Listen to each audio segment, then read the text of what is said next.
on va aller chercher son yang pour façonner quelque chose. Et c'est ce qui permet de transformer. On ne peut pas transformer uniquement avec du yin, uniquement avec de l'introspection, uniquement avec de la contemplation ou de la méditation. On ne peut pas transformer non plus uniquement avec du yang, de la volonté, de l'action. Ça ne marche pas.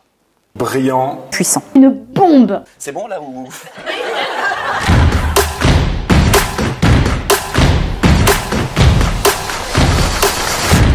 Bravo à vous. C'est quand il y a consentement qu'il y a fertilité. C'est quand on utilise son yang dans une union avec le yin, dans cette double part, parce que nous sommes des hommes et des femmes à l'intérieur de nous. Hein. Il y a un endroit où on a accès plus ou moins à ce que c'est que d'être une femme ou un homme, ou en tout cas masculin ou féminin. Ça, c'est super important parce que si vous comprenez ça, vous pouvez réellement transformer des choses à l'intérieur de vous, vous n'avez pas idée. Puis il y a un petit truc qui est étonnant, c'est que quand ça se transforme au-dedans, ça se voit dehors. C'est comme le bifidus actif.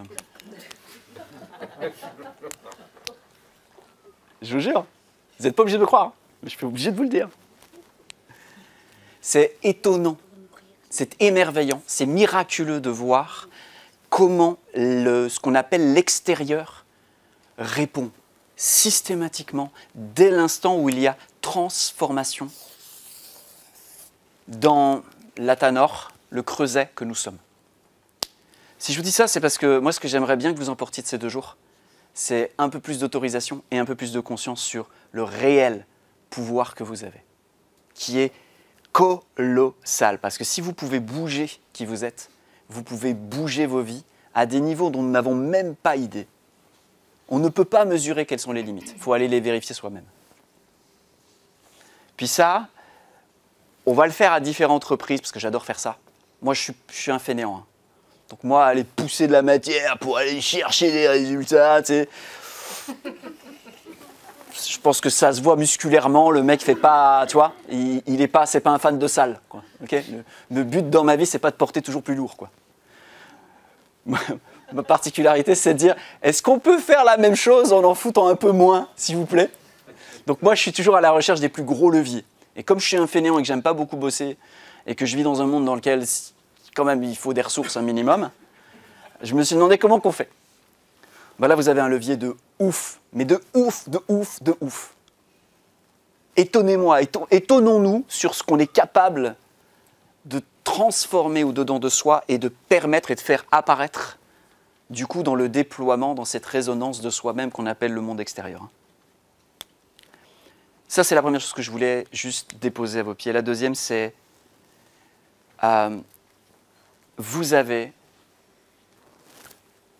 s'il vous plaît, croyez-moi, vous avez 100% d'autorité sur le point de départ de qui vous êtes.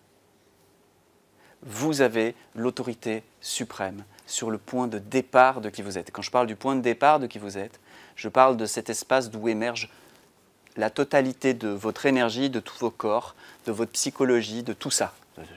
C'est avant la psychologie. C'est tout au fond de la psyché, là, ce truc-là, ce point d'émergence, vous avez 100% d'autorité sur cet endroit-là. Ça ne se joue pas, là, à se battre contre... ça ne sert à rien de mettre un gilet jaune sur son corps physique. Il faut le mettre à l'origine de soi. Là, on a de l'impact. Donc, vous avez 100% d'autorité à cet endroit-là. Et vous avez assez peu de pouvoir là-bas. Là. Et pour avoir du pouvoir là-dessus, là, il faut faire des crasses. Hein. Il faut y aller très, très, très fort. Il faut se fatiguer beaucoup. Il faut soit aller au burn-out, soit te faire aller les autres au burn-out. Si vous regardez le monde d'aujourd'hui, c'est ça. Il y a les gens qui vont au burn-out, et il y a les gens qui profitent des gens qui vont au burn-out. Vous avez à peu près toute la structuration de la société et du monde économique d'aujourd'hui. C'est ultra toxique. Et c'est tellement normal, on a toujours vu ça, que tout le monde fait « ouais, bon, c'est dur la vie. Ouais, c'est dur, hein. Ouais, c'est dur. Mais c'est normal. Ah ouais, c'est normal. Ouais. La vie est dure, mais c'est normal. Ok, flex, nice. Il n'y a personne qui va dire peut-être qu'on pourrait faire autrement. Je dis ça, je dis rien. Donc tout ça, en fait, ça vient simplement d'un truc, c'est que on devrait dire à tous les humains, « Hey, cool, tout va bien. Il ne peut rien t'arriver. Tu as 100% d'autorité à cet endroit-là. » Oh, waouh! Parce que quand vous avez 100% d'autorité sur le point de départ qui vous êtes, vous n'avez plus peur. Et quand vous n'avez plus peur, vous n'avez plus besoin de pouvoir. Et quand vous n'avez plus besoin de pouvoir, vous cessez d'être un vrai problème pour les autres. Parce qu'il y a 2000 ans, il y a un mec qui fait « Aimez-vous les uns les autres » et visiblement, c'est...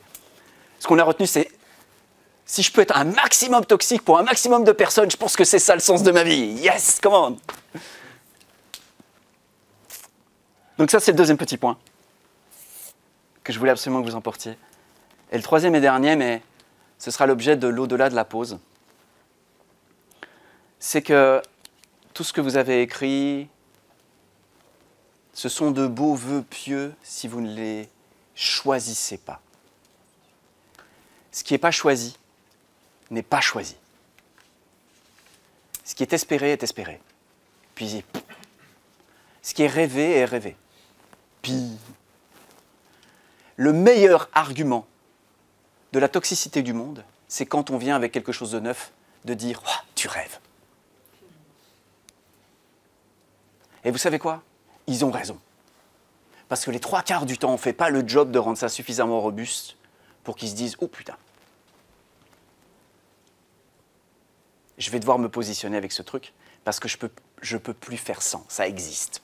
Ce truc tient, ce truc tremble pas devant moi. » Tant que nos rêves tremblent devant les non-rêves, ils n'ont rien, pas de force, que dalle.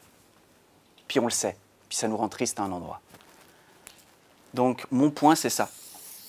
Choisissez ce que vous voulez, mais ne vous étonnez pas que ce qui n'est pas choisi ne produit pas de fruits. Parce que ça, c'est juste un problème de technicité, puis ce que vous allez faire, ça vous regarde, c'est votre karma, c'est votre voie. Mais moi, je suis là pour vous outiller à ce que vous sachiez faire ce que vous voulez faire, puis que vous preniez vos leçons pour des vraies leçons, et pas à moitié subir des lois qui ne sont pas les nôtres. Oui, je suis un peu un révolutionnaire. Je ne sais pas pourquoi je suis comme ça aujourd'hui, je suis un peu... Mélenchon sort de ce corps, quoi. Quel rapport?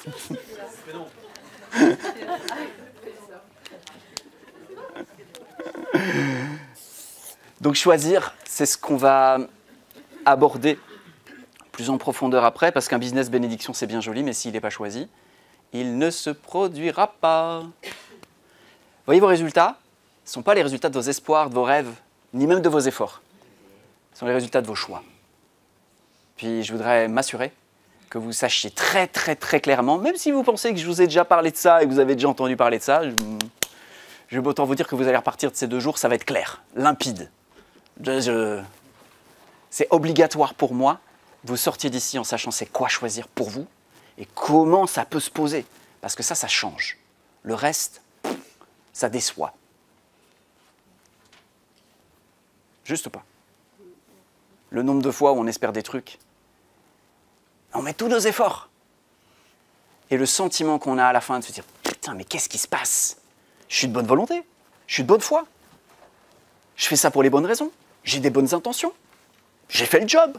Putain, je travaille comme un malade. » Et puis on voit les résultats, on fait « Qu'est-ce qui se passe ?» Ce qui se passe, c'est que tu ne l'as pas choisi, chou. C'est tout. Tu as tout bien fait, sauf le truc le plus important, le choisir. Et vous savez pourquoi? La plupart du temps, on ne pose pas de choix. C'est parce que quand on pose un choix, ça change. Puis quand ça change, ça change. Ça change des relations, ça change des lieux de vie. Il y a des choix, ouais. Il y a des gens, ils posent des choix. Ils sont obligés de déménager en Bretagne, quoi.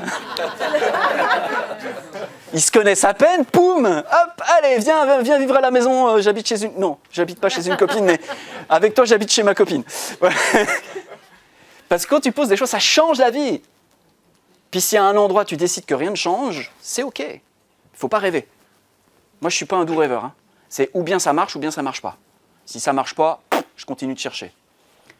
Puis on va vous partager quelque chose juste après, qui va vous permettre de choisir votre business bénédiction. Gardez donc bien ce que vous avez posé là, gardez bien ce que vous vous êtes souhaité dans l'intention, gardez bien tout ça, parce que le premier job, c'est de le choisir.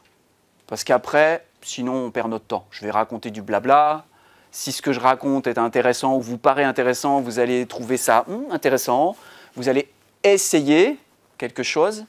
Et comme dit petit vers, ouais, Maître Yoda à Luke Skywalker. En fait, c'était Jean-Luc Skywalker, mais bon. Ils ont retiré le Jean, ça faisait trop long. Fais ou ne fais pas, il n'y a pas d'essai. Fais ou ne fais pas, il n'y a pas d'essai. En fait, j'ai tout pompé à Star Wars, voilà. Qui avait tout pompé à... Ouais, enfin bon, c'est une longue histoire.